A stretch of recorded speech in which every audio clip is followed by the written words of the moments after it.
ஃப்ரெண்ட்வுட்ஸ் மக்களுக்கு வணக்கம். தாவேகா தலைவர் விஜய் இப்போ பிரச்சாரங்களை மேற்கொண்டு வராரு. இன்னைக்கு பெரம்பூர்ல அவரு பிரச்சாரம் பண்ணியிருக்காரு. எப்பவுமே இதே பாட்டு தான் பாடுவாரா அப்படின்ற மாதிரி நிறைய அரசியல் விமர்சகர்கள் என்ன சொல்றாங்க அப்படின்னா, இப்போ விஜய் மாநாடு, மேடை பேச்சு, பிரச்சாரம் இதெல்லாம் தாண்டி இப்போ தேர்தல் கிட்ட நெருங்கிடுச்சு. இப்ப வரைக்கும் மக்களுக்காக நான் இதெல்லாம் செய்ய போறேன் அப்படின்றத மட்டும் தெளிவா சொல்லிட்டு போகாம திரும்ப திரும்ப ஆளும் கட்சியை விமர்சிக்கிறதுலதான் அவரோட மிகப்பெரிய குறிக்கோளை வச்சிருக்காரு.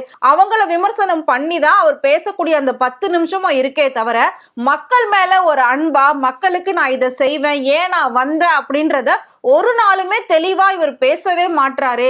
டைலாக் எல்லாம் படத்துல எவ்வளவு தெளிவா பேசுறாரு, எவ்வளவு மாசா பேசுறாரு. ஆனா இப்படி நிஜ வாழ்க்கையில இந்த அளவுக்கு அவர் சொதப்புவாருன்னு நினைக்கவே இல்லைன்னு சொல்லி பல பேர் விஜயோட பேச்சுக்கு விமர்சனங்களும் கண்டனங்களும் தெரிவிச்சிட்டு வராங்க. அது மட்டும் இல்லாம முதலமைச்சர் போட்டி போடக்கூடிய அதே தொகுதியில தான் நானும் போட்டி போடுவேன் அப்படின்னு சொல்லி நேருக்கு நேர் மோதல் அப்படின்ற மாதிரி தான் இதை விஜய் வடிவமைச்சிருக்காரு. சோ 2 தொகுதியில விஜய் நிக்கிறாரு, திருச்சி அண்ட் பெரம்பூர்.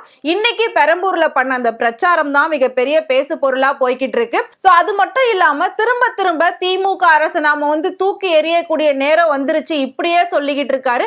இன்னும் எவ்வளவு நாள் தான் அவங்களையே நீங்க விமர்சனம் பண்ணுவீங்க? மக்களுக்காக என்ன பேச போறீங்க, மக்களுக்கு நீங்க என்ன செய்ய போறீங்கன்றத, மக்கள் மேல அன்பு எப்படி காட்ட போறீங்கன்றதையும் நீங்க வெளிப்படுத்தல அப்படின்னு சொல்லி எல்லாருமே ஆதங்கத்தோட பேசிக்கிட்டு இருக்காங்க. சோ விஜயுடைய இந்த தேர்தல் பிரச்சாரத்தை பத்தி நீங்க என்ன நினைக்கிறீங்க அப்படின்றத மறக்காம கமெண்ட்ல சொல்லுங்க.